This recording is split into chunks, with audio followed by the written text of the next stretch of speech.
The views and opinions expressed by the guests, listeners, and hosts of any program on Word Radio do not necessarily reflect those of ownership, management, or advertisers of this station. Save space. Community. Conversation. Connection. Save space. With your host, Sincerely Syreeta. Right now on Word Radio. 96.1 FM. And 900 AM WURD. Independent Black Media. On nights like this I ride. Turn the music up to keep from crying. Wait till that sunshine.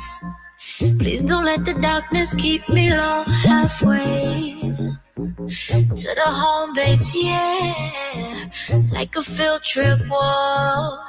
It's a real trip. And over your head, it's a guilt trip, yeah. To the south side, wow. It's a real trip. It's not a quick trip. It stays with ya.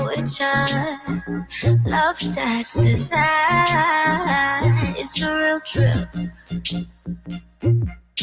On nights like this I ride. Turn the music up to keep from crying. Wait till the sunshine. Please don't let the darkness keep me low halfway to the home base, yeah. Like a field trip, whoa. It's a real trip. I'm asking, who can save me? You can't break me. You can't break me. Who can save me? Know that you can't break me. You could, baby. We'll be riding, trying to conquer the world, but Hello, loves. You are tuned in to WURD Radio. This is Safe Space, and I'm your host, Sincerely Syreeta. Today is Monday, May 10th, 2021, a perfect day to turn our intentions into action through conversation. Shout out to all the folks who are ready to do just that. Those of you who are tuned in on 96.1 FM and 900 AM, streaming Word TV across, wordradio.com and Facebook Live and YouTube and Twitch. And, we meet you where you at, wherever that may be. And of course, everyone who's listening in crystal clear on the free Word app, which is available in the Apple app and Google Play Store. So please make sure you download that. And if you are tuned in over on Word TV via Facebook Live, you already know how we do around here. Okay, we're not going to play this game. Go ahead, start a watch party, tap the share button, whatever you need to do to bring your folks on in so that we can have a good time together, save space together. Let's do that because we're not just here to save space. We are totally okay with taking up and owning some too, especially in these internet streets. And just want to give a really important reminder. I think we need to definitely start here today. The next primary election here in Pennsylvania, it's on May 18th, 2021. Okay, May 18th. So exactly 8 days from now, y'all. That's next Tuesday. It's gonna come at you fast because that's how life tends to do. It'll come at you fast. So we want to make sure everyone has all business in order. Polls that day are going to be open from 7 a.m. to 8 p.m. The last day to register to vote was May 3rd. So I hope everyone handled the business on that end. The last day to request a mail-in or absentee ballot, though, is tomorrow. Okay, which means get it done now. Let's not even wait till tomorrow. Let's not play these games because that's what we don't have time to do. So you can head to votespa.com. Again, that is votespa.com so that you can, get tapped into all the ways that you need to go about doing that, handling your mail-in or absentee ballot. And then you can also go there to learn more about the primary elections, about the 4 ballot questions that are going to be on there on May 18th, right? So you can kind of get a better understanding of that. So again, just want to make sure we're all clear that this next week, for sure, is not for play. All right, let's handle the business. And if you're still at a place in a space where you don't feel comfortable going into to your usual voting location to cast your ballot, please do make sure you take advantage of the mail-in or absentee ballot option, depending on what is most appropriate for your situation. Okay, so again, votespa.com. Make sure you do that, because we do have a deadline that is coming up tomorrow. I don't want any of us to miss that. Okay, and myself included. So I'm gotta let all my folks know. Been letting my folks know, to keep these dates in mind. All right. So with that said, now we can keep it moving a little bit. Shout out to our girl Kayla J holding down the phone lines, the board, and everything in between. Kayla J, happy Monday, love. How are you? How was your weekend? All of that good stuff. Happy Monday, Syreeta. Listen, my weekend was fine. I watched a lot of The Flash. And yeah, that was really it. Okay. I got into okay, so wait, the Flash, is that which one is that on? Which platform? Which station? What we talking? That's a CW show. But Okay. I've been binging it on Netflix. All right. So why you like it? What's good about it? Why might we want to check it out? Put us on. Oh well, it's about the superhero The Flash in general. I love superhero shows for people that didn't know. And I started watching The Flash a few years ago, so I could in talking it up with Frosty, and I did not know that the new seasons had started, and I missed them. Oh, So I went back, but it's really good. A lot of good crime fighting. So if you love superhero stuff, if you love action, if you like your heart to beat, you like suspense, this is for you. This is for you. And it has okay. and it has the black guy from Law and Order on there too. So is he's really good. Ice T. No, not that one. The one Oh, from just Law and Order, not SVU. okay, because The SVU is one that all played we. in French. Like they say, the only Christopher we acknowledge is Wallace. It's the same thing with Stop. Law and Order SVU. Like all that other what y'all talking about, huh? And I think they recently dropped a new one too. Yeah, But organized crime. yeah, I promised myself that I was going to check it out. That I was not going to be a loyalist to just SVU. That I was going to entertain, this new spinoff. So I still have yet to do that, but I'm gonna try. I'm gonna try. I'm gonna try. It's okay. It's okay. I'm very much, when I find a good thing. I was about to do an inappropriate reference, but I'm gonna go there. You know how when the Bible says, the Stop. Bible says that he who finds a wife finds a good thing. Stop it I right just there. feel like, I just feel like, you know, they who find a good TV show, right? Like they who find that streaming platform, whatever it may be, when you find a good thing, you appreciate it, you love on it, you put some respect on it. That's all I'm saying. Um, but I'm going to try that. I'm going to try that. I have not checked out, what is it, The Flash or just Yeah, Flash? just Flash. Flash. Okay. You can see. So I know folks already rolled their eyes at me like, no, she did not. I did.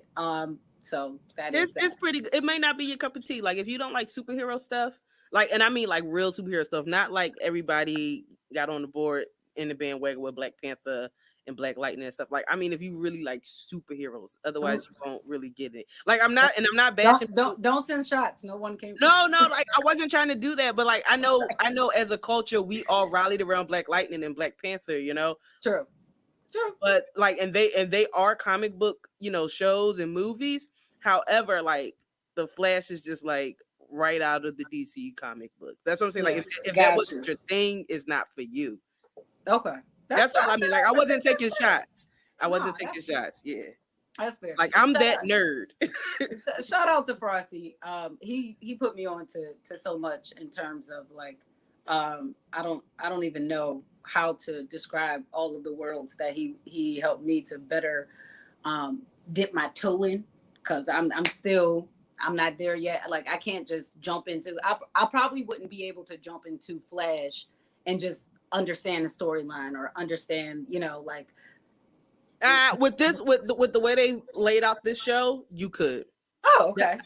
that's why I like the Flash. Like, cause I didn't read the Flash comic books, but I was like big on the movies. Okay. All So, right. but I So like the that's way they kudos did that then. show. Like, you could they walk you through everything. You don't All have right. to know the comic book. All right. So then, yeah, I would check it out then. I will definitely check it out. Um, First of all, also, you know, with Nick T, you just never know what he's going to say. Lord, you never know what he's going to say. But he really had me cracking up. I can only picture Eric's face. I got a chance to kind of listen a little bit to his show, the tail end of it. And I believe he was discussing this whole situation with Tamron Hall, with the Tamron Hall show and her producer, and you know, this memo or whatever else they may have sent out, just trying to send a message that, you know, they're not just a black show, they're a show, period. And so, but in the midst of talking about that, he had brought up Maury, and he described it as the show where they say, Eric, you are the father. And I couldn't help but to cackle, just because I could imagine Frosty face like, bro, are you serious right now? What you just say? So shout out to Frosty, because I tell you, a good joke, if you ever want, and I can't even say this because you and him played a joke on me for April Fool's Day. You know what? Never mind. I'm gonna leave that there because I just got mad all over again about what y'all did on April Fool's Day. Y'all disrespectful for that. I'm gonna leave that there. So Kayla J, you had a good day though. That's where we'll leave that at. It was, I mean, a good weekend. Mm-hmm. Yeah, I had a good weekend. How was your Mother's Day? Moving along. Your Mother's Day? Moving along. Wow. Wow. Okay. Woo. I'll remember that tomorrow. I got to reel the Taurus in. Because it gets real out here when we remember some stuff. How my weekend? First of all, you played this, I believe, yeah, that was you. You played this song. Played this song. I just caught the lyrics, one of the piece of the lyrics. It says, "Do you want to do nothing with me?" Yeah. Yeah. And I just feel like that song is based, that's been my mood for a good week and a half, definitely going into my birthday. It's just like, do you want to just do nothing with me, or you just go and I'm going to do nothing? That's where I've been at, y'all. I don't, birthdays can, it usually is this or that for me. Either I'm all the way in and it's going to be a good time, or I'm like, I don't want to be around people. What celebrations don't get me nothing. I don't want nothing. Don't do no surprises. Don't none of that. And I think I'm on that end of it this year. I'm pretty sure of it. So that's my mood, right? But my anthem, though, which is the complete opposite of it, is Saweetie Song Fest. If you have not heard that, it's not for everybody. I'm gonna let you know that now, but it's for me. It's a darn good time, and like when I hear it, it's like it gives me the birthday vibe of just it takes me back to being like young black girl. Just I actually have my door knocker earrings on right now. My door knocker earrings, my nameplate chain, nails all flashy, just having a good time and partying and all that. And I'm just like, yes, this is my birthday summer anthem. But that's not my birthday mood. So I'm navigating it. That is also what Mother's Day was a bit like for me. I was just like, I don't want nothing. I don't need anything. I'm chilling. That's it. I think this past year is just, in a lot of ways, it's just catching up. It's just a lot. And I'm just thankful to be here. I'm just like, listen, let me just process the rest of this. Cause, especially on Mother's Day, for me as a mom, I'm thinking about all of the mom stuff, right? That you grow through, that you are growing your kids through or guiding your kids through, and all of that. I have a soon to be 16-year-old, a soon to be 13-year-old.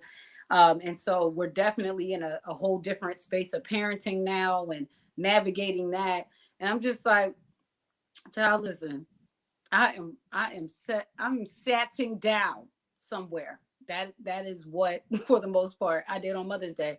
I did get to go love up on my mama, get her some gifts that she really appreciated. Shout out to Minky Blue. which is a Black woman-owned travel bag company. I don't even want to say travel bag because, I mean, if you haven't checked out Minky, it's Minkee, Minky Blue. Please do. They're like literally your day is in the bag. There are so many different compartments to this bag, and it's very stylish. I did share an Instagram reel on my page if you want to check out like all of it, but they also give tutorials on their website. But I got her like this full blown Minky Blue kit. It comes with the umbrella and the lunch bag and the everything else that she could possibly need because mama be on the go. That's where I get it from. She don't really know how to sit still, and that's why I don't either. But it was a good time. We got to spend some time with her and love up on her. And what else did I do this weekend? Was able to catch some of the versus battle with Escape versus SWV. I did do that. I did do that. What'd you think of it? It started off a little rocky. Okay. Look, so at the end, I think they started to feel it a little more, but it was significantly different to me from the other ones. Yeah, and I was they all got their. It really does depend on the talent. I feel for sure. I was excited for this. I was team SWV just for the sake. Mm-hmm. I did not appreciate Escape's DJ. I'm gonna just say that he did not hit it for me. I wanted to go through the whole iPad and be like, bro, shut the F up, literally. Like I literally wanted to go through the screen. Ooh. Spinderella looked bomb. I love Spin, so I was really excited to see Spinderella. But other than that, I had it on as background music as I was working. And, it was a few times I turned it up and sang to the top of my lungs. Yeah. Other than that, it didn't keep my attention like the other ones. The other ones, I couldn't do nothing. Like I stopped, put it on the TV and was like, this is my night. But this was more like, all right, I got my playlist going. I think that's a fair, that's a fair description. Besides when that DJ started talking. Because first of all, he didn't even know how to mix well. He did not know how to mix. Like, ooh. I don't know how you go from Lil Jon to, I don't know. I don't know. He just didn't do it for me. Like, if I hired him for my party, I would fire him in the middle of the party and DJ myself. Because he just talking about, we're in Atlanta, but you're not even playing artists from Atlanta. Shut up. Like, oh my God. He really, I hate a bad DJ. That's the one. You want to get under my skin? Give me a bad DJ. It don't matter where I'm at. If it's a church picnic, a party, give me a bad DJ. I'm going to go off. I think y'all just got a Sunday sermon on a Monday. I'm going to just be honest. That's really what you just got. And I'm not going to disagree. It was terrible. But I will say, the battle made me love and respect SWV even more. Like their energy, their professionalism, I felt like it was great. I'm gonna leave it at that. I just was, it did keep me watching. It kept me watching, but not for the reasons I would have hoped for. And that was not due to SWV. It was like really just watching all of the different things that were happening on the other side, and being an adult now, watching these groups and not just them, but even throughout the versus battle history, I guess at this point, just watching how especially like groups or individuals interact with each other, how their personalities come through, like all of those factors. It was just like, oh, okay, this is very interesting to watch. Like I think I totally went into this like sociology kind of lens of just like, so okay, all right, we know who's who, and all right, whose feet hurt and why, and who's not who felt some type of way about this being their only song and that they were the Yeah, lead that on. was that And that was very obvious too. Oh, you gonna cut my yeah, only it was track, like oh, since y'all gonna play a ballad, we gonna play. That was very interesting. That those conversations the were dynamics. It was the yeah. dynamics for me. It was Yeah. like, and I think that's why looking at SWV and really kind of observing how they interacted with each other, how they interacted with Escape, and it was just like, no, they really like they are first of all singers, like they're Hmm. actual Hmm. like they're artists, and they are I don't know, maybe they definitely seem like they practice or they just been doing this for so long that it was nothing to them. But I felt like there was definitely some level of just seamlessness and uh authenticity to what they served up, and I appreciated that. I appreciate that. And even for some members of Escape, how they show love to SWV, but you could tell it was just like this. I wasn't sure how to feel as a fan. I wasn't sure how to feel as someone watching it. It was just like, what is happening here?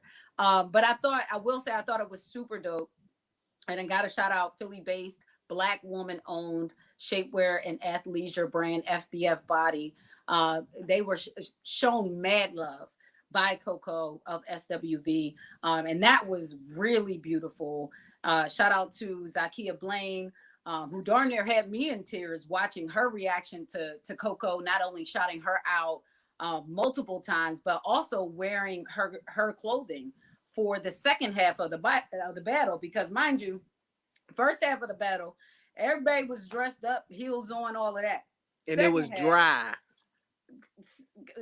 listen, that pinky toe hit different when you pass. When you get to a certain point, that pinky toe will take you out. You got to be careful. But the second half of the battle, Yeah. SWV came out like more dressed down. They had, the sneaks on, like Yes, they they ready to did. so into They you. killed You it the know, second half. they took it to a whole nother level, They and you could tell it did. was like they got comfortable. They're wearing Yep. clothes that made them comfortable, and so to see that Philly had a role in that, and just SWV, specifically Coco, just doing what we do. Like, we gonna get you in your zone. Chill, baby, have a good time. That's it. Let's go ahead, kick the leg up. Be great. Let's do it. It was just dope. It was dope. So I did that was something for me that I just felt like Philly gotta stand up, gotta represent, because FBF has been getting they just been growing and expanding. I believe they were also on, I want to say, Good Morning America, but one of the major national Good Morning shows, and just seeing that love continuing to be shown, and knowing that Za has been a guest here at Word, and we've learned a bit about her story. It was just like, yes, seeing another Black woman winning, and specifically a Philly based Black woman owned business winning, because hello, Level Up just went down. It was just like, yes, let's keep this vibe going. So that was dope. And then I think with that, I'm gonna go ahead and break, because I know we're over time, and I want to make sure that we have full time, space, and opportunity to speak with our next guest. The last time he was here, we did not get to dive fully into his story, but listen, I said then that we needed to make sure we got him back on the show so that we could do that. Kayla J made it happen. So much love and appreciation to her for the hard work she does, not just on air, but behind the scenes. And so in just a few minutes, we'll be welcoming um, Ian Manuel, who is the author of My Time Will Come, a memoir of crime, punishment, hope, and redemption. He's going to join us for a follow up conversation about his story as a returning citizen who was sentenced to life in prison without parole when he was just 14 years old. And I think this is very timely to bring him back, because May is Mental Health Awareness Month. And I think it's important for us to pause and think about all that are folks who are incarcerated or having to navigate. not only behind bars, but, as they return to society, and the toll that can take on the mental health, right? And what we can do um, to make sure that we're playing a part, like we're being a part of the solution and not the problem. So I'm really looking forward to that conversation. And then at 8 p.m. is Monday, y'all. So y'all know it's Coins and Conversation with Joanna Jane, and we're talking about protecting your wealth. And it's interesting. I just had a conversation with my daughter this week, and my youngest daughter, about the difference between rich versus wealth. And I want to get Joanna Jane's thoughts on the difference between rich versus wealth, because that was definitely an insightful conversation for me as a parent to have with my youngest daughter. So we're going to go ahead and take a quick break, but it is Motivation Monday. So do call in. Let us know what is motivating you this week. Or also, if you caught the versus battle and maybe you have some critiques about it as well, you can also do that. So 215-634-8065. That is the hotline number. Again, 215-634-8065. You can also call in toll free, 866-361-0900. Again, 866-361-0900. This is Safe Space on WURD Radio, 96.1 FM, 900 AM. I'm your host, Sincerely Syreeta, and we'll be back after these messages.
Save Space with Sincerely Syreeta. Sincerely Syreeta. Right now on Word Radio, 96.1 FM and 900 AM WURD. Independent Black Media.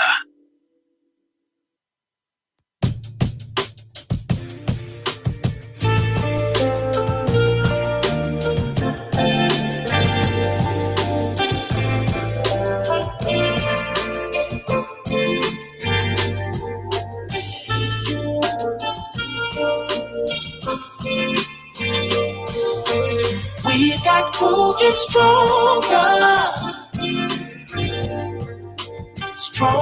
as a people.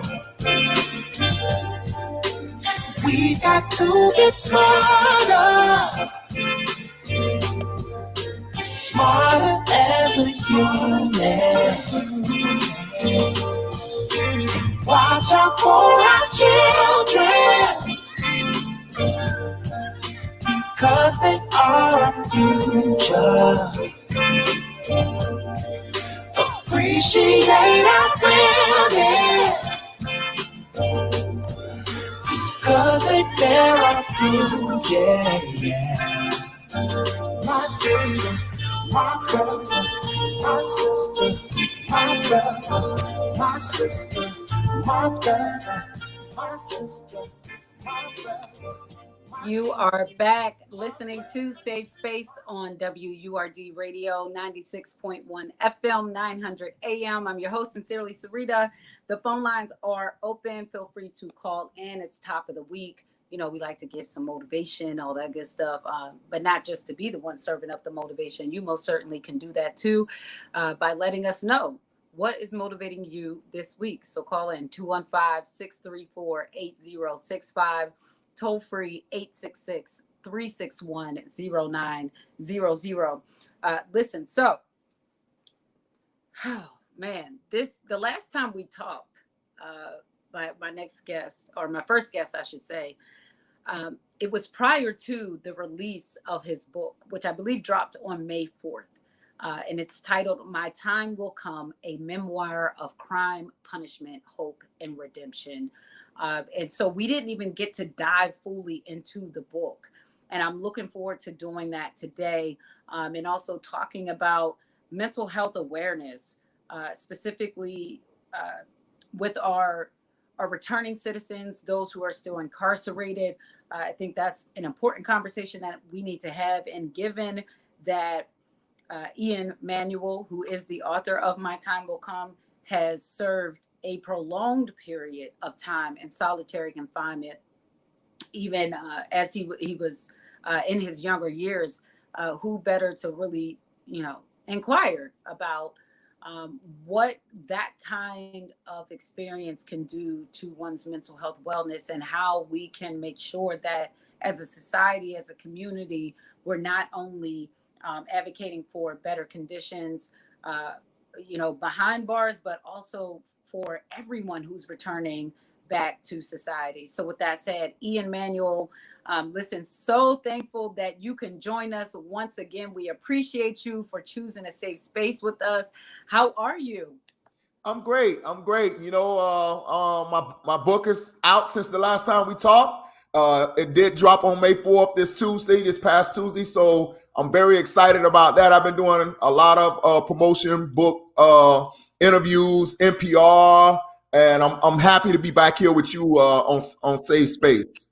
Yeah. So congratulations at like 3 times, 4 times, 100 times over. Ian, I got to be honest. Like, what does it feel like to have gone from serving 18 years behind bars for this botched robbery that results in a non-fatal shooting of a woman who has since become one of your greatest supporters, your friends, to now you didn't drop the book, poetry, you're advocating for those who are still incarcerated, for those who are returning. What is this transition like? You've literally lived multiple lives at this point. And oh man, it's so eloquent. You eloquently put. It's like living multiple lives, because prison in itself is a world inside of a world, and then solitary confinement is another world inside of another world. Each section has its own laws of the land and ways to survive. It's been surreal, to just answer your question. I'm a living testament that dreams do come true. I'm a testament that like my mantra, the impossible is definitely obtainable. And I'm just thankful God saw fit to give me a second chance in society, because let man tell it, the judge, he tried to eradicate me from earth and said that I was never fit to walk amongst the living and the free man as a free man again. You just mentioned something that I'm wondering how, not how it's even possible, but what it takes to hold on to it. Dreams, right? When you were in solitary confinement, did you have a dream still for your life? Definitely, it was the thing that gave me the strength to wake up and continue going every day. Without the hopes and aspirations of a future that looked much different than the one that I was currently living in, I would have not have survived. It was, I died, as I told you, I think before, I died within the depths of my imagination, and was able to, write a host of poetry, like 2,000 poems, to every day just, getting better at my gift, because when I first started out, my poems weren't as good as they are now. But also, it's a difference between my imagination as well as my dreams. So my dreams was, when you're powerless, you dream of having power. And they stripped us of power, and I had to find my own sense of freedom within solitary confinement. So I dreamed of being out and being this famous star. I dreamed of writing my memoir, which I started writing in solitary confinement. I dreamed of channeling my life into a movie, which I'm in a process of negotiating right now. But I also dreamed of being in a position of power to help affect change. And I still have brothers and sisters that's in solitary confinement today, like Daryl Streeter, DC number 514988, who's been in solitary confinement for 24 consecutive years. He broke my record. And I just received a call for him last night telling me that to reach out to the warden of his prison, Florida State Prison, and complain about him swallowing something and he wasn't getting any medical attention. He swallowed a ring or something that affects it. Now he can't have a bowel movement. And he's slowly losing his grip on sanity because he's been incarcerated in confinement so long. Okay. So even as you are in this process of rebuilding your life and telling the story of your experience, because you spent, just so we're clear, how many years did you spend in solitary confinement? A total of 20, but 18 consecutive. So from November 1992 to November 2010, and then from July of 2013 to July 2015. So a total of 20 years, but 18 consecutive. What did you know, or even have, if you had any knowledge of solitary confinement and what it meant, like what it would mean for your day-to-day life? Like prior to you going into it, what was your understanding of it versus once you actually got in there and started living that out for basically 20 years? Well, a couple things come to mind. I knew that one human being had withstood 18 years of solitary confinement, and that was Nelson Mandela. So that gave me the wherewithal that, okay, Ian, someone else has been in here that I know of at least 18 years and survived it. So can you, you know? But I always imagine solitary confinement as being this dark place where they just fed you bread and water, and you didn't have any access to the outside world. And it's not much different than that, but it's a lot different than what they show you on television. You know, what it was in reality was, yes, you're by yourself in a cell. Yes, you have limited access to people.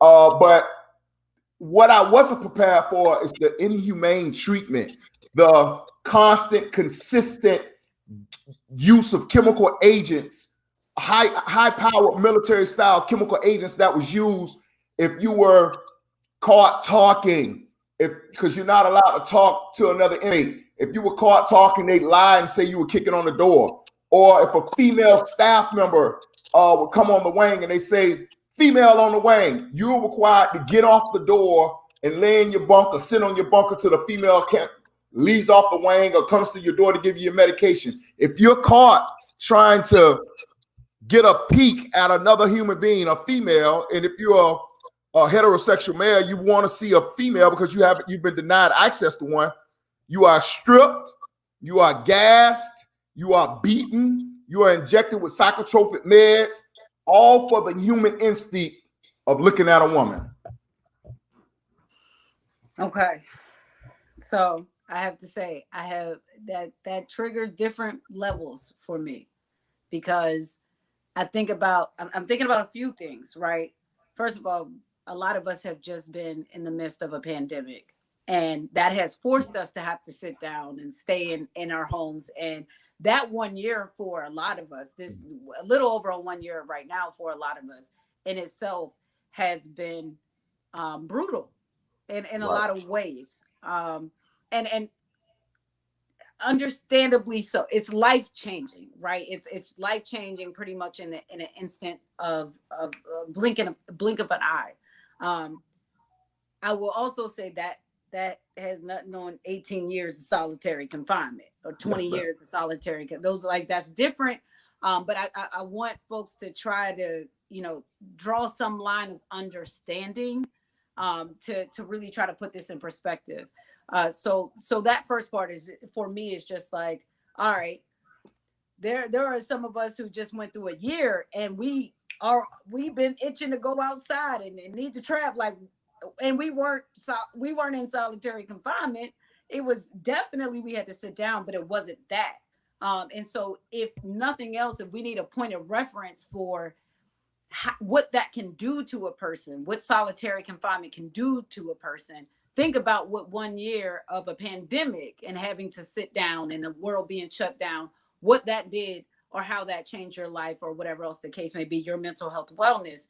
The other part of that you kind of spoke to was, the penalty or punishment, specifically for male inmates who, it sounds like they're trying to keep from interacting with female inmates, or female staff members. Staff members. Excuse me. Thank you for the correction. For female staff members, and there's one part of me that understands that could see like why that is important, because I know what I've experienced out in the street on any given day. I'm gonna be honest, and I've talked about that here on the show, right? But for you, in any of those instances, what was it that you felt like was just this stripping of humanity, that it was just, there was some level of inhumaneness to it? Well, I have a poem about solitary confinement that basically sums it up. I like to share it with you and your listeners right now. It's called Genie in the Bottle. And it says, I'm the genie in the bottle the world has forgot. They put me in this abyss and closed up the top. I was a little boy when they did what they did, but time continued to tick, and I'm no longer a kid. My mother is dead, and so is my father.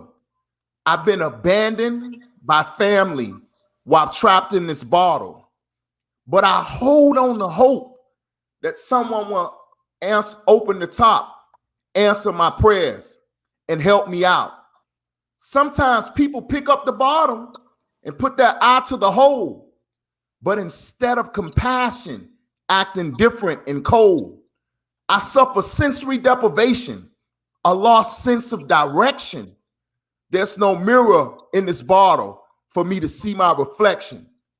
They say being lonely and alone are two different definitions, but it's only me in this bottle, so I fit both descriptions.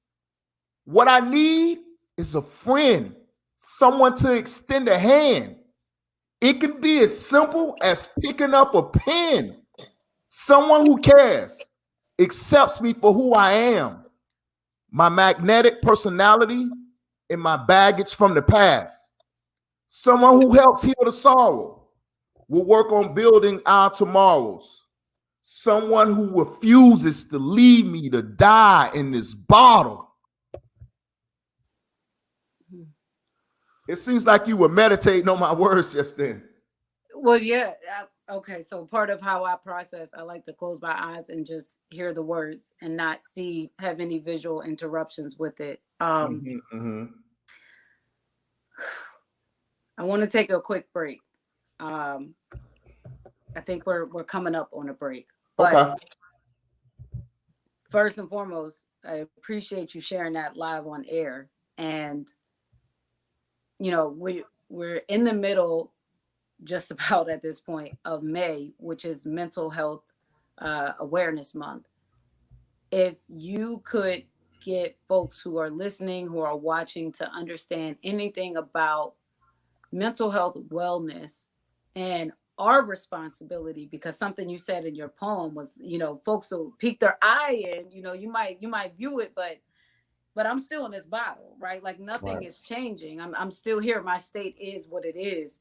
So if you can get anyone right now who no longer has to peek at you through a bottle, they can see you right here live, hear you live, get them to understand or consider the conditions that folks who are in solitary confinement are having to deal with when it comes to their mental health wellness. What would that be? Well, first of all, I tell them to buy the book, My Time Will Come, because I dive deeper into it than I can in a 15, 20 minute, 30-minute interview. Right. But the second thing I would do is ask them to become involved. You know, we are in charge of who we elect, you know, the elected officials that we put in these positions of power. For example, the governor that they elected in Florida, he then in turns appoints the secretary of the Department of Corrections, who is in charge of how the prisons are managed. So if you start at the top and elect someone that has criminal justice reform on their resume or that on their campaign slogan, then you can hold them accountable to put people in positions of power that oversee the Department of Corrections to actually do something to better the system instead of hurt the prisoners. Got you. Loves, if you're just tuning in, I've been chatting with Ian Manuel, author of My Time Will Come, a memoir of crime, punishment, hope, and redemption. It's available across all platforms. So you can just either Google him or Google the title of his book, and his name is spelled I-A-N, Ian Manuel, M-A-N-U-E-L. That book again, My Time Will Come, a memoir of crime, punishment, hope, and redemption. Ian, before we actually get ready to get out of here, the last time we spoke, you mentioned Debbie Bakery, who is the woman that was shot in the midst of this botched robbery, who, you know, at 13 years old, you know, you were a part of. She later forgave and befriended you. Have you had a chance to touch base with her now that the book has been released? Well, I just texted her yesterday, and I sent her. I've been sent her a copy of the book, and she told me she was reading it. But I just texted her yesterday and told her Happy Mother's Day. You know, that's the type of friendship we have. On birthdays, we'll reach out to each other. It's like we don't bother each other all the time, but we constantly check in on each other. Like she wished me a happy birthday, and her birthday is a week after mine. We have a unique friendship, and just like some of your friends that I'm sure stay in other cities, you don't call or text all the time, Right. but you just come around and check on them. We have a special friendship, and she did tell me she loved what she had read in the book so far. So that was a good sign. I was encouraged by that. I can't wait till she finished it to tell me how she enjoyed it, because she's a big part of the reason I wrote the book. Yeah. And out of curiosity, so you were 13 when that happened. What's the age gap between you two? Debbie's she was 26 or 27 when it happened. She's currently in her mid 50s. Okay. And I'm 44, you know, so I just turned 44 on March 29th, you know, Aries. Oh, Lord, y'all something else. My producer, Kayla J, is an Aries, y'all, and my mom and my sister is Aries. Y'all something else. But yeah. Aries. We're a handful. What are you? Don't say Gemini. No, I have a daughter that's a Gemini. I'm a Taurus. Oh. My birthday's tomorrow, so I'll be celebrating.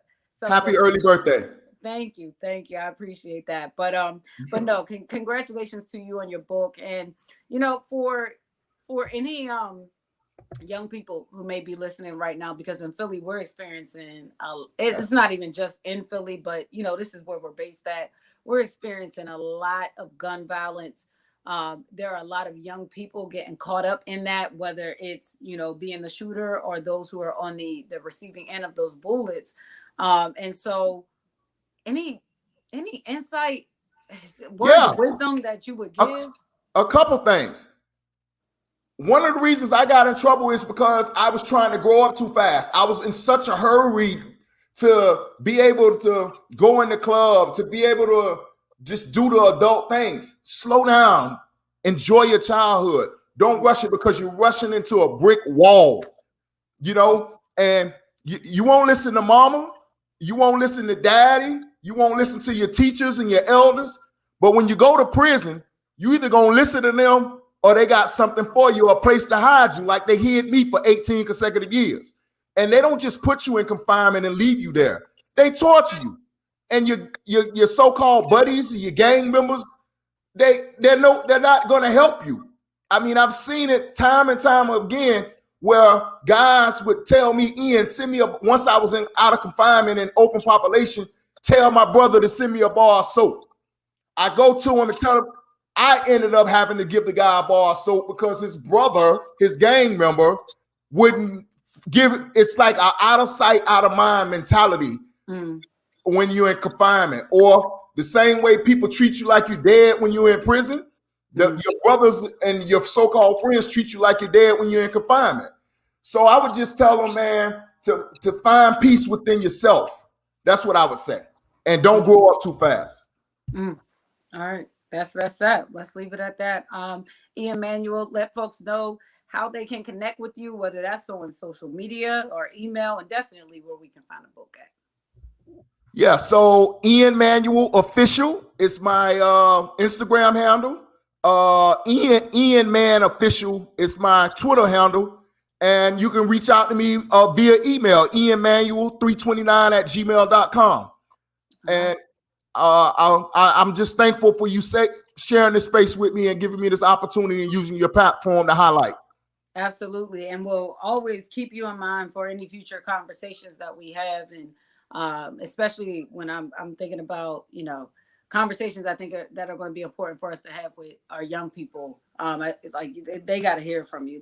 They need to know your experience. And not only that, but when we're talking about mental health wellness, because again, Love's May is mental health wellness or mental health awareness month. We got to make sure we keep our understanding of mental health awareness as expanded as possible. It's not just our young people, it's not just millennials, it's not just one particular group. And one thing we can't afford to do is to forget those who are currently incarcerated and those who are returning citizens, because again, we all in this together one way or another. So we all in this together. Brothers and sisters are the same from different mothers, but we all in this together. I know that's right. All right. We're going to go ahead, loves, take this quick break. When we come back on the other side, I'm handle some housekeeping issues, let you know some things that you need to know as far as what's happening here at Word. But if you have some thoughts, some responses to all that you just heard from Ian Manuel, or maybe you got some Monday motivation for us. Come on with it. Fill the spirits up, fill the cups up. Okay. 215-634-8065. Again, 215-634-8065. You can also call in toll free 866-361-0900. Again, 866-361-0900. And shout out to all the folks who have been tuned in over on Word TV and YouTube via or I should say, Word TV on YouTube and via Facebook Live. When we come back on the other side, I will definitely shout out some of the folks that I know have been commenting and all that good stuff. But make sure you stay tuned to Safe Space right here on WURD Radio, 96.1 FM, 900 AM. I'm your host, Sincerely Syreeta. We'll be back after these messages.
5th to 13th. Now blooming outdoors for the first time ever at FDR Park in South Philadelphia. Safely enjoy 15 acres of blooming gardens and artful floral displays, shopping, entertainment, and new food and beverage options, including park picnics and beer gardens, taking place outdoors this summer. Tickets and details available at phsonline.org. We do all we can to ensure our kids are happy, healthy, safe, and strong. Having high-quality, low-cost health insurance helps make that possible. With CHIP, your child can have medical, dental, eye care, and more for free or low cost. Whether you're self-employed, unemployed, or your employee benefits are just too expensive, CHIP is there for you to help your child be strong. CHIP Strong. Apply or renew today at 800-986-KIDS or go to chipcoverspakids.com. Paid for with Pennsylvania taxpayer dollars. Family Therapy Vignette Moments with Dr. Lucille Ijoy. Writing notes to your mother. It's Mother's Month. If you decided to write your mom a note during this pandemic time, what would you write? Well, I might tell her how glad I am that she's in charge of making sure that the bills are paid. I would say she has great wisdom.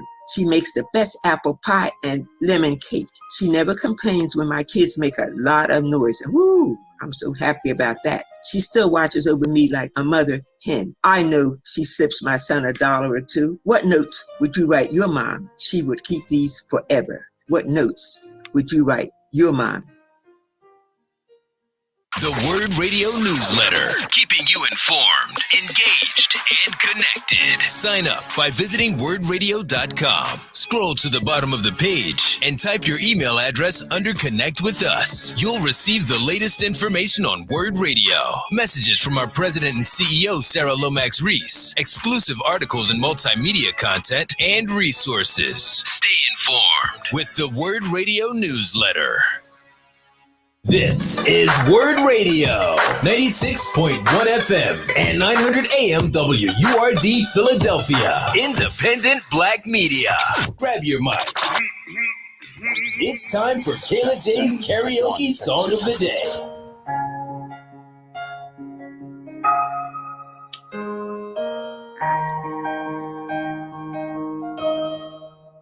Every age has its turn. Every branch of a tree has to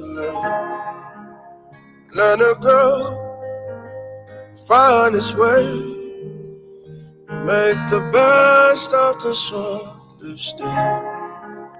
Take the seed, take the spade, take this dream of a better day. Take your time, build a home, build a place where we all can belong. Some things change, some remain. Some will pass us unknown, despite what to focus on, to improve upon in the face of our ancient trial. Save Space with Sincerely Syreeta. Sincerely Syreeta. Right now on Word Radio, 96.1 FM and 900 AM WURD. Independent Black Media.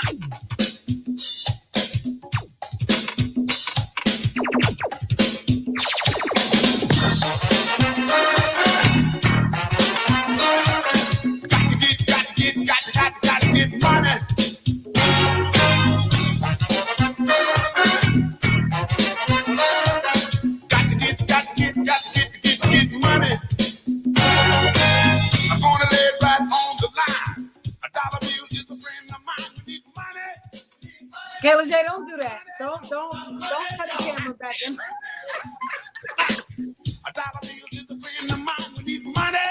We need money. Talking about money. Yo, Kayla J is so disrespectful. Anywho. You're back listening to Safe Space on WURT Radio, 96.1 FM, 900 AM. Shout out to all the folks on YouTube and Word TV and wordradio.com who have the visual, right? Because you got to see, the little stuff that Kayla J be doing that, you just got to be there to see it. She'll cut the camera in without telling me and catch me in my dancing moment. Say you don't do it, Kelly J. Say it's not on purpose. I plead the fifth.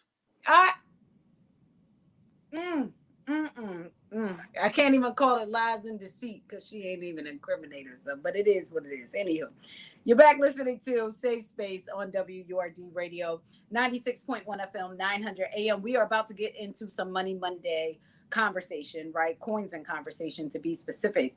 But I need to handle some housekeeping stuff. And then also I want to shout out some folks who have been, really just, and y'all, this is why I love our work family. Just been so engaged with the previous conversation that we had with Ian Manuel. Shout out to him. So first and foremost, let me handle housekeeping first. Then I'm getting to shout outs. And then we're going to go ahead and stroll right on into those coins of conversation with our girl, Joanna Jane. Okay, so first and foremost, if you didn't know, Philly Tech Week is coming up.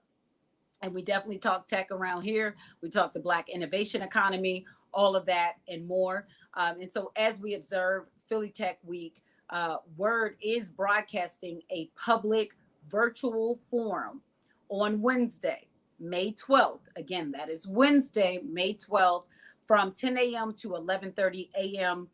In partnership with The Plug Digital Magazine. Shout out to them. Y'all know they join us bi-weekly for an awesome segment where we get to really sit and chat with Black innovators, right, who are in tech, influencing tech, and leading in tech. And we are so appreciative for that. So you can join WURD reality check host Charles Ellison. Shout out to him. Charles be getting it done out here in these streets, okay?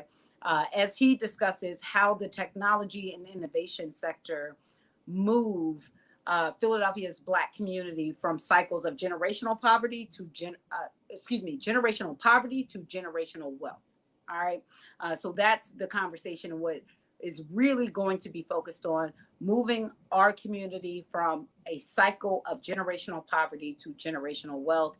Again, that is Wednesday, May 12th at 10 a.m. right here on Word Radio. So please make sure you tune in for that. And then, that really just also is aligned with our livelihood initiative. Because one thing we don't play about around here is our coins, right? Is about that generational wealth. And so if you are looking for a job or you are looking to hire diverse employees, you definitely want to make sure that you check out our job portal, which has just launched over on wordworks.com. Again, that's wordworks.com, WURDWORKS.com. Make sure you check it out. Over there, you can find jobs from some of Philly's leading companies and arts organizations. So you go to that portal by accessing wordworks.com. You'll see jobs from Word Radio, the Kimmel Center, Hers Food, Always Best Care, and more. We're just trying to make sure we do right? That's all. We're just trying to put you on. Make sure our folks got some jobs, quality income, quality livelihood, all of those things. So if you are looking for a job, definitely head to that job portal. If you are looking to post a job, make sure you call us, okay? Hit the line, 215-425-7875. Again, 215-425-7875. You can also send us an email, sales@wordradio.com. Again, that's sales@wordradio.com. And even if none of this applies to you, it costs you nothing to pass this along to someone who can benefit from it. So whether potentially a Black-owned business or someone in our community who is looking for a job, and is looking to improve their quality of life, their family's quality of life by improving their livelihood, make sure you let them know that there is this resource that's available, WURDworks.com. Okay, so there's that. And last but not least, the education front. Got to shout out our folks over at CCA, also known as, I was about to say AKA, but I don't want to get it too confused. So CCA, also known as Commonwealth Charter Academy, because we are inching back to normalcy, but our approach to education may never be the same, and we need to be honest with ourselves about that. CCA is bringing nearly 20 years of experience providing flexible, stable online education in the comfort of our homes. And so if you are looking to enroll, you can do that at ccaeducate.me. Again, ccaeducate.me. They offer numerous benefits, in doing so, not only to your children, but to your family. So you get that world-class education, you get those accredited lesson plans that are streamed directly to your home at no cost. You get the laptops, the headphones, the high-speed internet access, all again at no cost. And then you also get that learning environment that is completely free from those classroom risks that include like bullying and all the other distractions. So CCA has really been in our community long before the health crisis, and they're going to continue to be, right, long after this is said and done, faithfully serving our students and families well into the future. So, if you're looking to join the more than 2,500 students from Philly who are already enrolled and attend CCA, you can do the same by visiting ccaeducate.me. All right. So I want to make sure you got all of that information.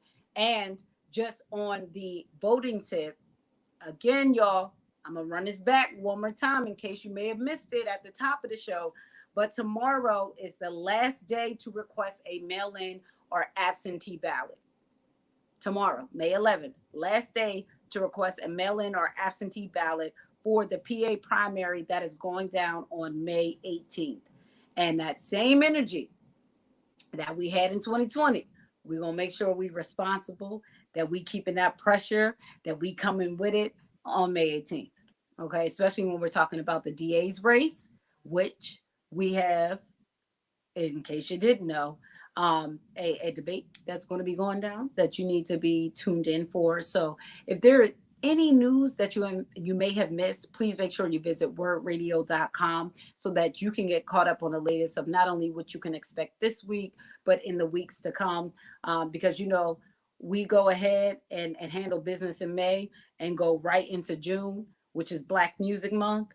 Yeah, I just hope y'all ready for all that WURD is bringing to our community and beyond. It's absolutely just, a reminder of one of the reasons I'm thankful to be here and doing the work that I'm able to do and saving the space that I get to save with you all. But again, want to shout out my folks who have been tuned in, specifically over on our Word TV Facebook live stream. Jean Smith said, "Good evening, Syreeta, Kayla J.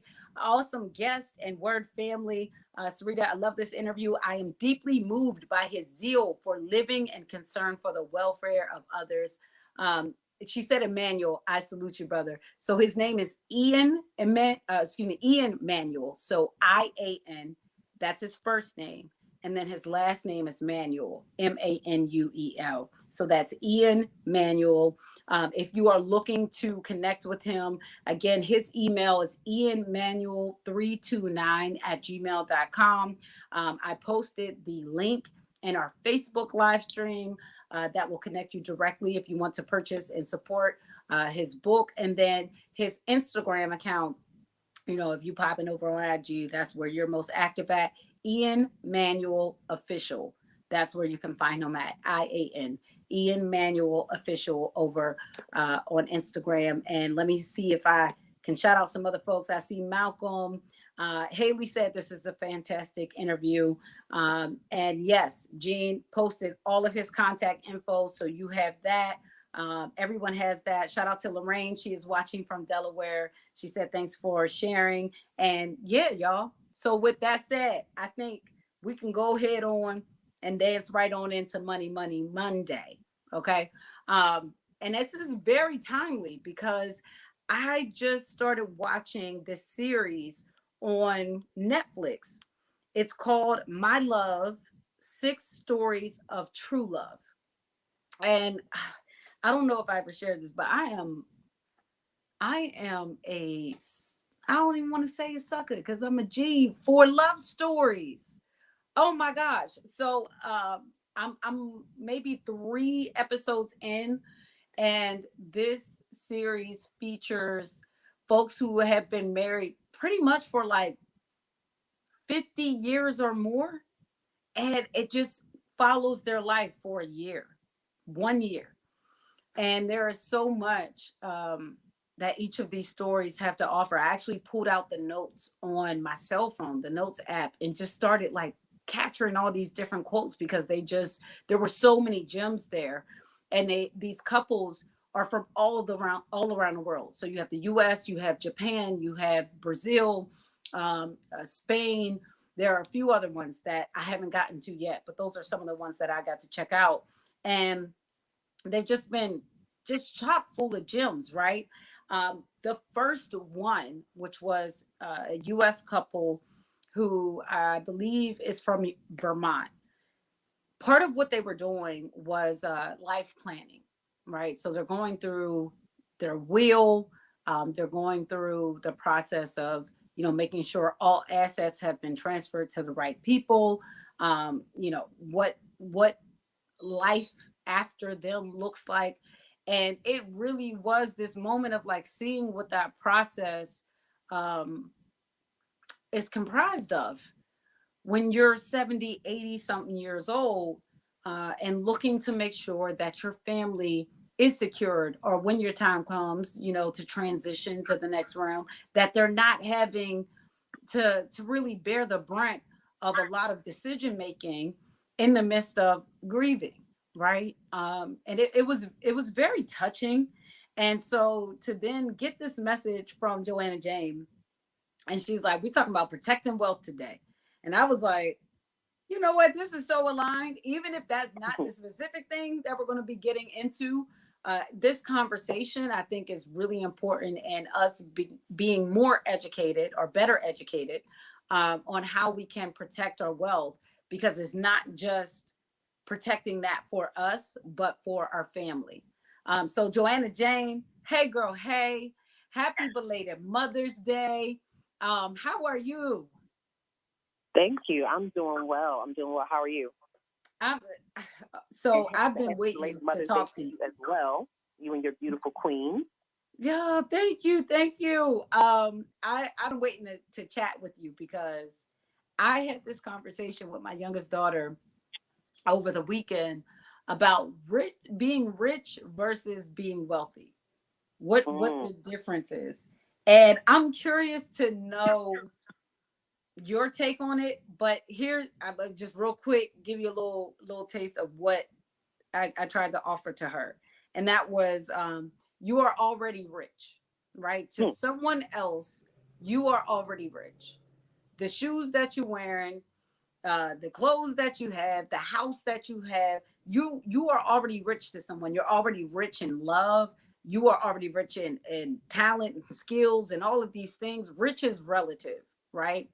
Wealthy is when we start to talk about generational. It's about what you can pass on to someone other than yourself, what you can pass on to those coming up behind you, etc. That's the difference.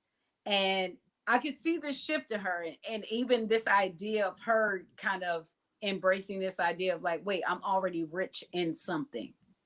And I don't know. For me, that as a parent, it was like, okay, I want to make sure I emphasize that more, so that you don't feel like there's a sense of lack or a sense of void, in which you already have available to you.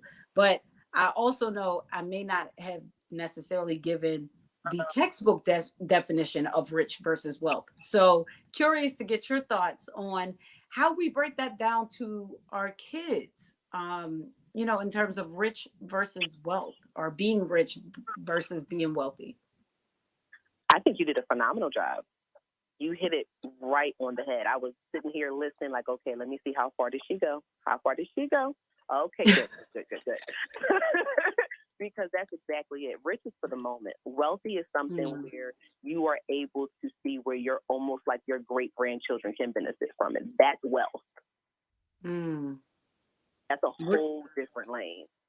Rich is for wealth transference, where there's an estate available of some sort. That's a different level. That's wealthy. Rich is for the moment. Rich can be, oh, this quarter I did well. I went on a trip to Dubai. I bought a Tesla.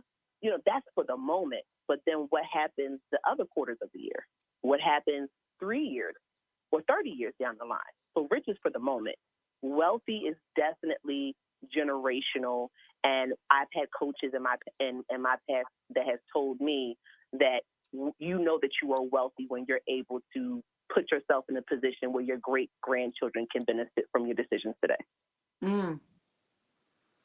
So I think that is a good segue into what we're looking to talk about today, which is protecting your wealth. Because if you don't properly protect your wealth today, that means that you're also not protecting the wealth that future generations could benefit from. You're not protecting them. Right. So for you, why was this particular topic on your spirit? And what do you think is most important for folks to understand about it? So part of the reason why I wanted to do this is because as much as we are still, working our way out of a pandemic every single day, we are also in a time that we've never seen before. There's a lot of funding that is being provided from, to small businesses to unemployment. There's a lot of money that's coming out. We've spent some time discussing with folks the ways that you can be, wise with this money. And I have to be honest, I've seen, just on, various social media timelines that people are living their best life. And I think that part of it comes from the mindset of, going through seasons of lack and finally being in a position where you don't have to tell your child no, or finally being able to take, as much as it might have to be super COVID friendly or not for that matter, because some people just, they do whatever they want to do. They're finally taking that vacation that they always wanted to take, or the things that you saw in a magazine were so far reach, but now you have the opportunity to live that lifestyle.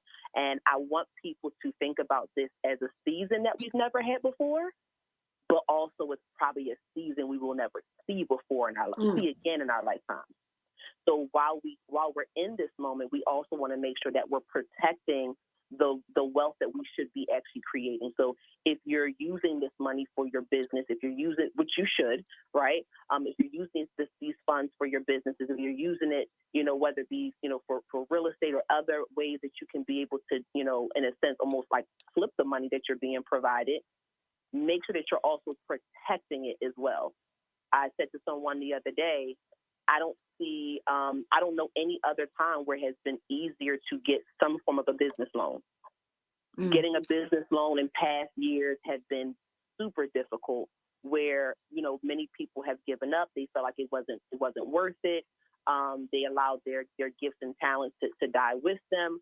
So now that we're in this season where there's flexibility, there's interest rates that are low, there's a number of things that are happening. We want to be wise with how we're protecting it, because again, we probably will never see another season like this in our lifetime. And I think that I got to pause there, because I literally just had this conversation with my mom. Like we were talking about, some of the growth and just, changes that I know I've seen on my end. And part of what's been influencing my decisions, or even in some cases, my conservatism, is recognizing that this is a season, right? Like this was such an outlier of the past year, and it came with so much that it's not something where even I've have felt comfortable like making decisions based off of, right? Because it's so, I don't want to say random, because we know that something similar like this happened roughly 100 years ago or so with the Spanish flu. But like it's just not a normal occurrence, at least in the lifetime that I've lived. And so trying to make decisions just based solely off of this, or trying to, adjust a full lifestyle solely off of this, just hasn't sat well with me. But the other part of this that I've been seeing is purely from a social media aspect within the past week is and social media is going social, but it's been around PPP loans Mm-hmm. and folks who may have been scamming, who may have not been doing exactly what they were supposed to be doing with these PPP loans, and now they're a little shook. Now, you know, the certain lists may have been shared that shows what businesses got what, and you got folks that's, you know, finding themselves in the news for decisions that they made that were tied to applying the PPP loans and doing other things with the money. I mean, this is getting messy. This is some stuff that's catching up with folks that I think we definitely, from a financial literacy standpoint, just got to be honest about. Like, y'all, I need us to tighten up, especially when it comes to protecting wealth, because we are still in a phase of, and I don't even want to say a phase, but you know, learning how to build generational wealth. And so as we're building, we can't afford to put ourselves in predicaments that threaten that being able to be protected. So I do just want to tap in and say that there, because the frauds and the scams are real. And so I do want to shout out the AARP Fraud Watch Network, who made, you know, even this conversation possible. But Joanna, you know, when we're talking about protecting wealth for you, what does that mean, and what does that mean for us? So there are two things that I want to hit on, and we may be able to get to the third, but I'm going to save the last. I'm going to save the last one that I had in mind for last. Okay. Because it is one that we commonly talk about, and the first two is not talked about enough. And what that basically means is utilizing available products and strategies to take care of us in our later years. What we often don't think about is, what does life look like when I'm no longer 36, but I'm 63? Because everything that you acquired during your younger years, if not properly protected, cannot be transferred to the next generation, and therefore can't be transferred to the next generation. So the first thing I want to talk about is disability insurance. And I know that these are things that people will often roll their eyes about and say, oh, my goodness, here's another thing I have to pay for monthly. But I want you to hear this. This is a statistic that states 25% of 20-year-olds today will be disabled at some point in their life before reaching age 67. That's 25% of 25-year-olds? Of 20-year-olds. Of 20-year-olds, okay. Today will be disabled at some point in their life before reaching age 67. Here are some of the common reasons why people end up having going into some type of either short-term and or long-term disability. Cancer, something that creeps up on a lot of us, right? Mental health challenges, digestive issues, even pregnancy. So what does that all say? Things that we often don't always have control over.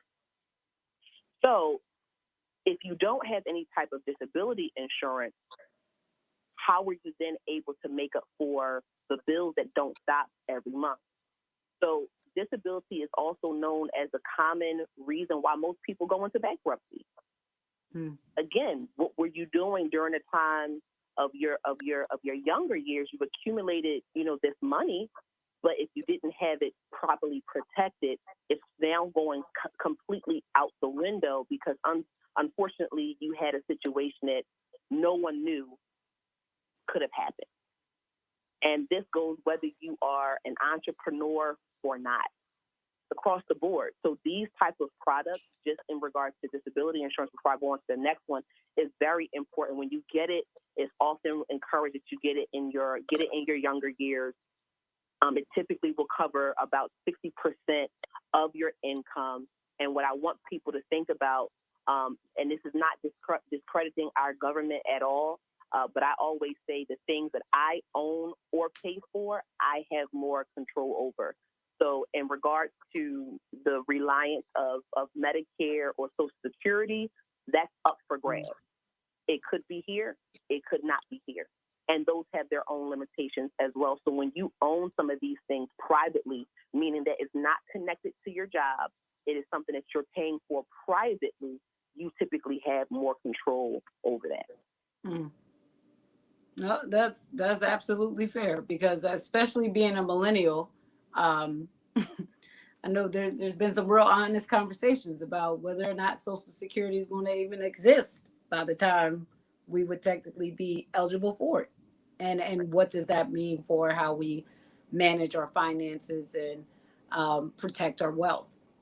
So that's absolutely important. So that first one, disability insurance, again running that back, 25% of 20-year-olds will be disabled likely, this is a statistic, before reaching, and I believe that was age 67. Yes, at some point before reaching age 67. Yes. Okay. So it could be short term. That's an average between short term and long term disability. Okay. And that is why we need to make sure that part of protecting our wealth includes disability insurance. And there, you mentioned a second one that was on your radar. Yes. So the second one here is one that is often overlooked. I must say, for everything at this point, everybody knows that I have a background in social work. I worked as a clinical social worker for some years, and I can't tell you how many families. And I worked in the suburbs, and I worked in the inner city, and I can't tell you how many families that when you had to make the hard decision about next care plans, it was so limited for those that lived in the inner city, and it was because more so of a lack of knowledge. It's not always really about money, because we have the money. It's just a matter of where we know how to place it and where we need to prioritize it. But they didn't have the funding. So therefore, they find themselves in situations where they may have to allow long-term care facilities to take over their assets just to be able to care for their health until whenever their time that they may transition. You have situations where some families are not able to place their loved one in a facility of the best care. I'll just kind of put it that way. So their options are very, very limited. So let me share a statistic with you. And half of 65-year-olds today will have a disability and require some long-term care. Most need less than 2 years, and about 14% require more than 5 years of care. The average cost of a semi-private, so what that means, guys, is that you have a roommate, of a semi-private room, including all care associated, is about $89,000 a year. Mm. $89,000 a year. So even if you did the darn thing in your youth, you flipped properties, you did crypto, you did Bitcoin, you did all this stuff, that's great. Again, if you have some of these products in place, that's money that you don't have to lose later on, that could be going to other things, going to the next generation, going to foundations that you may want to, donate to, and things of that nature. Like, we have to think about this. It's encouraged that really around age 50, because a lot of people always ask me this, Syreeta, around what age should you start considering long-term care? In your late 40s to your 50s, mid-50s, in that range is when you really want to start making a decision. After that, it becomes either super expensive or you don't qualify at all. So you really want to think about having long-term care insurance as well. Some people may think about, I had everything at my job.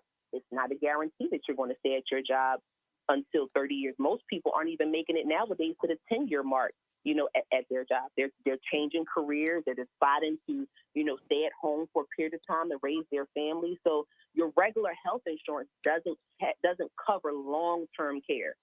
Medicare only covers short-term nursing fees. So like if you're going for rehab because you may have received a knee replacement and things of that nature. And even those type of procedures only come with limited home health care services. Mm-hmm. Once you get to a certain point that the doctors feel that you're independent enough, meaning based upon their assessment, no matter how you may feel, those services are terminated. So this is why we want to really consider these additional wealth protection products so we can be able to protect our wealth. Yeah. So I'm thinking about two different groups here, right? I'm thinking about those of us who, may find ourselves, let's say, I don't even want to put an age on it, because I think depending on where you're at in life, we're all going to experience some form of this, or likely to experience some form of this. And that is the role that technology is going to play in automating jobs. And so what is that then going to mean for any sense of protection that you feel you have, with a 401k, or, with these traditional means um, of wealth protection. And then the other part of it, I'm thinking, or the other demographic I'm thinking about, are those who are already at these age groups, who are already 60, 70, possibly 80 years old, and are having to make these decisions now. And that takes me honestly back to not only conversations I've had with folks in that age group, but even just watching that Netflix series, and how they, were going through their budget. They were revisiting their budget and saying, how much, which grandkids are we giving birthday money to? How are we? What expenses are we cutting back on? There were these really honest conversations around, how do we sustain ourselves and make sure that the the stuff that is getting paid is the stuff that's going to make sure we're taken care of, beyond and into our kids, and our kids being taken care of. So I'm thinking and listening and learning from you in this moment. I'm just thinking about, these two very different groups and realities, and how we navigate that. If you're listening to this, if someone is listening to this and they're like, I'm already at that age, and what do I do if I feel like it's already too late? If I'm already at that, I'm already 67 years old. What can I do now? Is there anything that I can do now, to try to protect my wealth? So let's start there. Let's start with that one. Do you feel like there's anything that can be done? Oh, yeah. So if you are already at that age, you can do a lot of what we talked about in past shows, Syreeta. Meet with a financial coach. Meet with a specialist that can start giving you guidance and help you with some form of financial life planning support, estate planning support, or ultimately. You can still do that. You can start having some of these necessary conversations right now. Now, the thing is, what we often find is that people that are older often don't want to necessarily make the changes that we're recommending, because you're attached emotionally now to your home. So if part of that decision is selling the house that you have, the downside. if part of that decision is downsizing and maybe living with, one of your children or another loved one, some of these things may not feel the best. I was about to say, Joanna Jane, these kids ain't got no sense. I know. Technically, but these are the hard conversations, But if this is one way where we could downsize, and live with a loved one, and now we're still able to keep the home that we were living in, but maybe we could renovate it at a very, minimal cost, and turn this into an income generating property, that helps. It's something better than nothing, right? So it's so many strategies that you could apply. Everything is obviously, person specific, but I don't want people to feel like there's no hope. What guarantees that you have no hope is by not seeking any guidance. That is a guarantee that what you heard me say today, there is no option for change, because you're not willing to get the information. So you have to be willing to have the conversation. Don't beat yourself up. Don't feel as though, oh my God, I'm the worst person out there. You may not have known this information before, or maybe no one has taken the time to properly explain what this really means in the bigger scheme of things. But it does mean that you can still, if you're breathing, you're listening to this show, it does mean that you can take the first step and schedule an appointment with an estate planner or with a financial coach, financial advisor that is skilled with life planning, and they can help put some type of analysis together, looking at all of your income, looking at all of your debt, and start having some of these strategic conversations. Yeah. Okay. So that is good to know. And I hope anyone who's listening who may have started to feel a little bit of that anxiety or even self-judgment, kick all that out the door. We're not doing that. There's all we still here. That means it's still something we can do to play our part in making sure that we're protecting our generational wealth, or contributing to it, in a really meaningful way. So that part of it. And then I want to flip over real quick to those who may find themselves regardless of the age group, but definitely knowing that they're going to be in the workforce or the labor force for some time to come. And we have to be honest about technology and what jobs it is adding and taking away, and what that means for protecting our wealth, especially when we're thinking about disability insurance, long-term care insurance. Is that a factor that we should be considering when we're thinking about these two ways to protect our wealth? Absolutely. Because times are changing. You have to make sure that even outside of what your job is offering, that you are protected. So here is something that people don't often know, especially when we talk about insurance. So I saved life insurance for last, Syreeta, because we hear it so much that I didn't want to lead with that if somebody turned the station. So I got y'all with the disability. Ha, ha, ha. Nah, ha, ha, ha, Joanna. All I heard was Dave Chappelle. Gotcha. But this is where you need to have things that you own privately. So quite often people say, I have life insurance at my job. I'm good. The life insurance at your job is not yours. That is something that you are a certificate holder of, but it is owned by the company.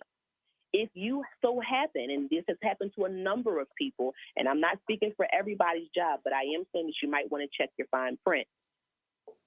If you happen to be out on disability and it goes past short term, some jobs do not qualify you anymore as an employee. So God forbid something happens to you, technically that life insurance was for their employees. If they hold on to that fine print, that means your family doesn't get any payout. There's no policy for them to claim. But for you, all you knew was that I had life insurance through my job. Yep. So these are the fine print that can come, unfortunately, at times where we should be, focusing on healing and grieving and things like that. We can't even grieve in peace because we find out all these fine print along the way. And sometimes it's because of just not knowing. And sometimes it's because we didn't also want to listen when the opportunity was presented. So all that to say, having some of these products that you own independently that are not tied to your job can be very beneficial. Now, whatever your job is going to offer you for free, take advantage of it. Why not? Why not? Because I know there's some jobs like you're paying pennies, right, for the policy. Nothing wrong with it. However, take care of you and make sure that you have something that you own, whether you're an employee of that corporation or not, because you don't want to leave your family in the hands of the HR department making a decision on whether this gets paid out or not. We just don't want to take, that chance. So I would definitely encourage people to handle things independently. Get them while you're young if you can. Pay into it. Make it a priority. You never know when you'll have to use it. But we do know that we don't have control of what everyday, life looks like.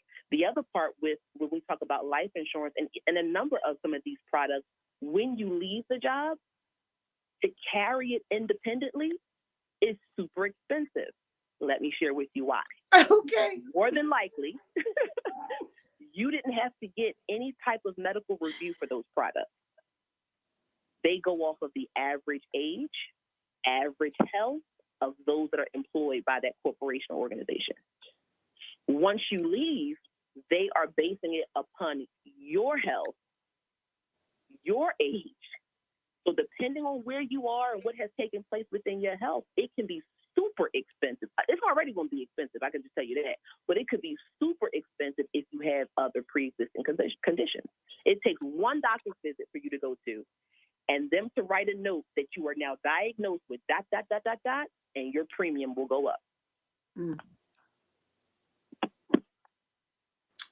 Well, I think that's a perfect moment to sip some tea on. Listen, y'all. It's frustrating, if nothing else, Joanna Jane, because in hearing you lay out, at least within the last 5 minutes or so, these different scenarios of how things can really, unfortunately, go left. When you think you're doing what you're supposed to be doing, right? You went to school, you got that degree, you got that job. You were putting into your 401k and all of that. The next thing you knew, you were laid off, or whatever life changes may have happened, and you start to really kind of go through the systems that are in place and realize that, wait a minute, every institution is looking out for themselves. Who is actually looking out for me? Correct. And looking out for my wealth and the wealth of my family, and all of that. And so it can be very confusing. It can be disorienting to try to navigate that process, to know how do I best protect my wealth, the wealth of my family. How do I do that? So I'm super thankful that you laid out some of these options: disability insurance, long-term care insurance, life insurance, and really, providing the statistics around it so that we can kind of sit and think about that, no matter where we may find ourselves at in life, whether you're, doing that financial planning at 27 or 87. No shame in the game. Okay. No judgment on either end of it.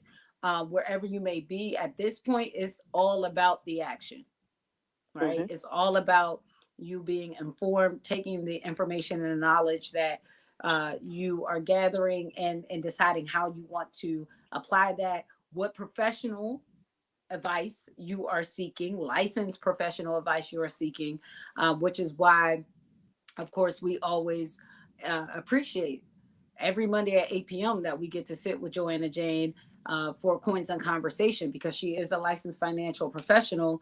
And to her point, it may look a little different depending on where you at and what your background is in terms of working and these kinds of things.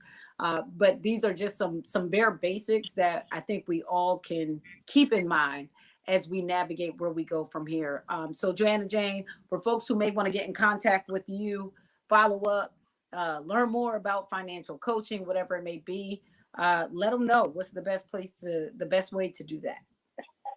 Well, the best way to be able to reach me, you can follow me on all social media platforms, Instagram, The Real Joanna Jane, YouTube, Facebook, Joanna Jane. If you would like to contact my company, you can send an email to info@oharadev.com. I look forward to being back here next week, Monday. I must share something really quickly before I go. Yeah. Those that may be interested, if you thought that you had some more time, I'm going to get to it later. The Before You Build Masterclass takes off on Thursday. We're locking in Thursday to Sunday. It's a wealth of information that's going to be shared by myself and other elite professionals in the real estate industry that extend all the way to the state of Texas. So you don't want to miss the Before You Build Masterclass. You can go to bybmasterclass.com. If you can't necessarily make it to the masterclass, I strongly encourage you to grab the book. You want to grab Before You Build, Building from the Heart of the Community, and you can go to beforeyoubuildebook.com to grab your digital copy today. All right. And I have dropped both of those links in our Facebook live stream. We'll make sure we get those shared out. Again, that is BYB, as in Before You Build, masterclass.com. And then the second website specifically for the ebook, beforeyoubuildebook.com. Okay. So that's how you can access that. And Joanna Jane, once again, thank you so much, love, for choosing to save space with us today. And I know Mother's Day was yesterday, but Mother's Day is every day. So every day. I hope That's you have right, every day. Okay, every day. So continue to enjoy and love up on you, and just take good care of yourself. Same to you. All right, ladies, have a good one. I'll see y'all next week. All righty.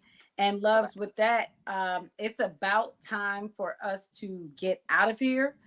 So please do make sure, if you haven't already, that you're following WURD Radio across all social media platforms. I can definitely tell you that you need to tap in this whole week. Honestly, tap in this whole week, because the programming that we got coming down the pipeline is really unmatched. Shout out to Nick T, right? Tomorrow he's going to have Tommy Davidson joining him on the show for the book club that they have popping. Tommy has been a guest on our show. That wasn't Safe Space. That was Happy Hour. Great conversation. So, I can't wait to hear this book club conversation that they're going to have with Tommy Davidson. We also have a special move programming that's going to be happening. There's quite a bit that's coming down the pipeline. So just make sure you're following Word Radio across all social media platforms, including YouTube, and that you are also visiting wordradio.com, because that's like the best place to just access everything else. So please do that. While you're at it, you can check me out on IG and Facebook as well. I'm at Sincerely Syreeta. Kayla J is at KALAJ_music nerd. You can see that on the screen now. For those who are tuned in on the visual, let me get placed right, because Kayla J is doing what she be doing on the tech and production side. So we just stepped it up a little bit. Let us know if you like it, if you're feeling it. This new layout that we have going on. Shout out to Howard. He said, yes, happy Mother's Day. This setup with Mellow Yellow. Nice. A big improvement from the shadowy background days. All right, listen, that felt a little shady now. Don't do that. Don't do that. Okay. We learning, we growing, we keeping it moving now. Just let it be a comment. Let the compliment be a compliment, but no. Shout out to Kayla J. Always challenging herself and us to continue growing and becoming better at this production thing and all of that and more. So love and appreciate her for that. But anywho, make sure you keep your dials logged to 96.1 FM, 900 AM. Up next is Keeping It Real with the Reverend Al Sharpton. We're right back here tomorrow, same time, same place, for another edition of Safe Space. Until then, though, Sincerely Syreeta here, reminding you to taste your words before you feed them to someone else. And always, always, always, y'all, empathize, empower, and evolve. Peace. Music up to keep from crying. Wait till that sunshine. Please don't let the darkness keep me lost halfway to the home base, yeah. Like a field trip, whoa. It's a real trip. And over your head.